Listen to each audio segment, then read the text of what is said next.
Hi, I'm Yash, and no matter what, I always go to the same places for getting a haircut, or for eating pani puri, or for all my tech needs. And why do I always go to these same places?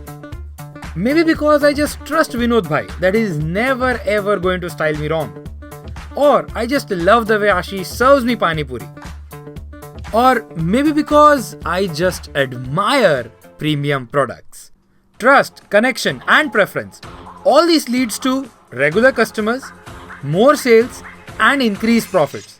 All this increased profits is goodwill. So goodwill may be due to trust, reputation, preference, quality, affordable, location, brand, or just anything that gives you edge over others. Sometimes I wonder, do I have that edge in me? Well, you might not be sure when you have it, but you'll be 100% sure when you don't have it. So goodwill is complicated.